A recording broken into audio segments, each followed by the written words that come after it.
So WWE changed Keith Lee's name again. It's Bearcat Lee now. I'm completely with WWE on this one. I think it's not enough. Let's change his name from Keith Lee all the way to Keith Bearcat Lee. Bearcat Lee. Bearcat Cat. I mean, if you want to make him into a badass, I can already think of a great catchphrase. My man walks up and he's like, "Meow, motherfucker."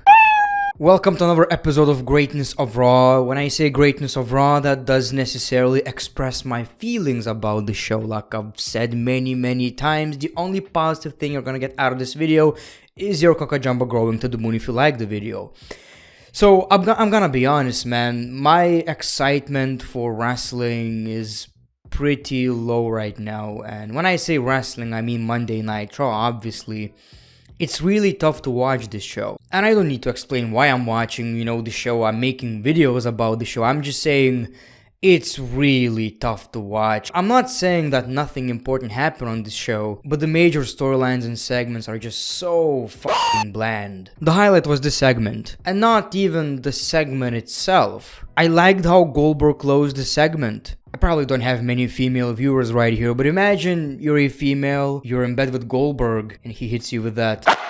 Slow down, we're making a Raw review right here. The show kicks off with Charlotte Flair, and she asks, where are the balloons, where is champagne? She's not getting a proper farewell. Where are the thank you Charlotte chants? I'll say thank you if you're not gonna cut the same promo 50 times again. She says Bianca Belair is entitled because she's receiving 2 championship matches, one at Raw and one on Crown Jewel, and she believes there is a conspiracy going on against Charlotte Flair. Now when I think about it, she barely won any championships in the WWE. She has a point. We see Bianca Belair, and she says this is justice served. No matter where she shows up, she deserves the rematch. She also said Flair doesn't even go here anymore, and the crowd kinda booed, I think. It's a really cringy catchphrase. Why WWE decided to give it to Bianca? It seems so childish. Belair says she's taking both championships. How's that for a rookie? Flair attacks Belair, and Bianca Belair knocks her out of the ring. Everything about this rivalry, the storyline between 4 women is just so unimportant and pointless, so basic.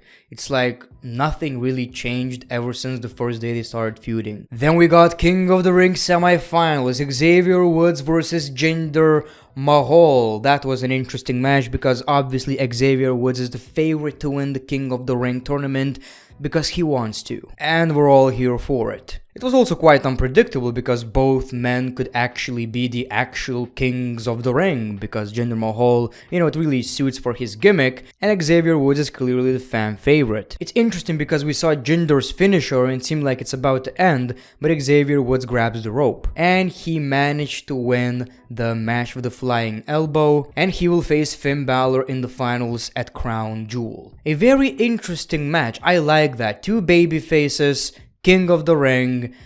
It's also quite unpredictable. I could see the match going both ways, so I think WWE did a decent job. Austin Theory was getting interviewed, but he gets interrupted by the 24/7 championship enthusiasts. I think Austin Theory asked, "Do you even know my name?" and he said, "I have a theory," and R-Truth challenged Austin Theory to a match. We see Austin Theory in the ring. R-Truth says, "My bad, I challenge you to a match, but it's not me.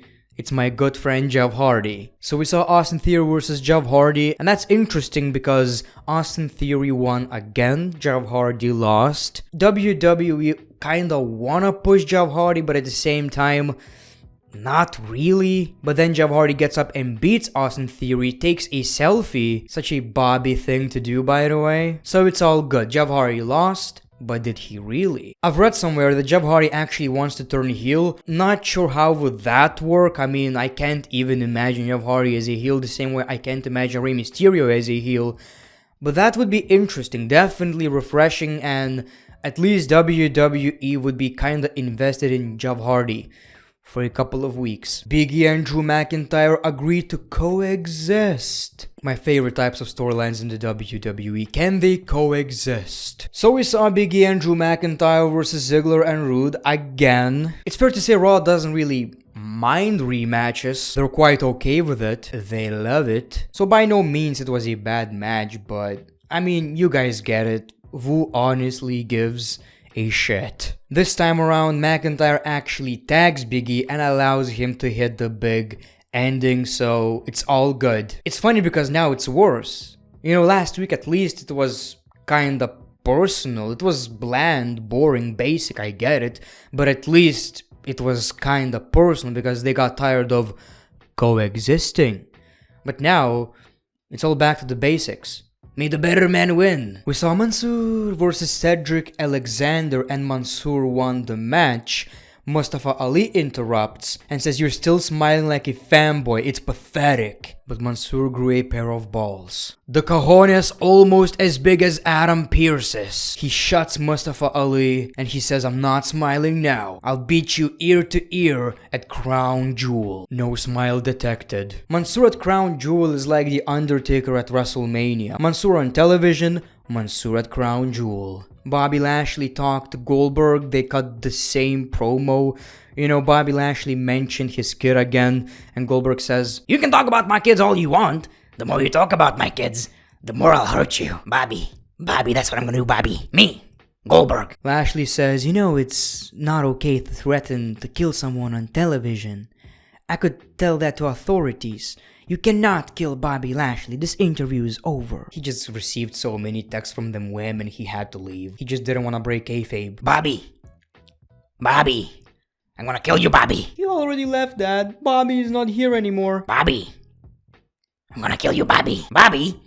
I'm gonna kill you, Bobby. I'm excited about the match. I'm really interested in what kind of a match Goldberg can give us, but I'm scared Bobby Lashley is going to lose, which is the most likely scenario. We saw Raw Tag Team Champs RK Bro versus Street Profits. That was fine, but Styles and Omos interfered, and they beaten both teams. I've said it over and over again, I just can't wait till AJ Styles and Omos break up. I mean, I don't hate this tag team, don't get me wrong, but like I've said, AJ's career is being wasted. He should be in the main event on SmackDown as a babyface versus Roman Reigns.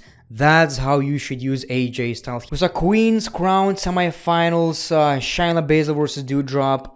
That was really unfortunate, man. Shayna went for her submission, but Doudrop pinned her.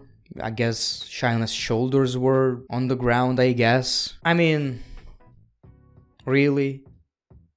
Shayna Baszler on Raw, Shayna Baszler on SmackDown. I don't even like this meme, why am I using it so much? We saw Finn Balor versus Maze. Finn Balor wins the match very quickly. I'm actually surprised. Maze has the look. I thought we're gonna see a push, and that might still happen. He's going to be on SmackDown, but that was kinda weird. Such a big dude losing like a jobber. Xavier Woods and Finn Balor exchanged some words. "You're gonna stay a prince, and I'm gonna be the king." It's interesting. I can't wait to see the match. I'm gonna be happy with either result if I'm being honest. John Morrison is still meditating. I have no idea where this is going. It's kinda interesting how Morrison and Riddle kinda have a similar gimmick. I mean, not that they both like to fly. They're both kind of portrayed as stupid. So why wouldn't you draft John Morrison to SmackDown? So you could have both guys on different brands doing similar stuff. I don't know. We saw Raw Women's Championship match again, Bianca versus Charlotte. The match was awesome, I'm not gonna complain. That was a really nice match. But it's the same shit over and over and over again. Charlotte attacks Bianca with a steel chair, but Bianca still came out on top. Again, something that Bobby Lashley loves to do. I just can't get invested into the story, I'm sorry. So yeah. Oh. What's next? What's the that was it. That was your Raw. That was your Raw.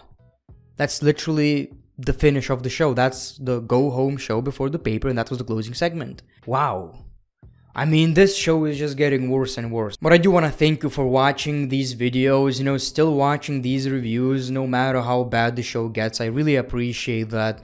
And hopefully that's because you watch for my comedy, my top tier comedy. I mean, I'm just a natural comedian. No, but seriously, thank you very much. I really appreciate that because the Raw shows are just horrible, and hopefully that's about to change after, well, next week we're getting the new rosters, and hopefully it's gonna be, a breath of fresh air. So thank you for watching The Great One. Peace, love, and hugs. It's been a pleasure.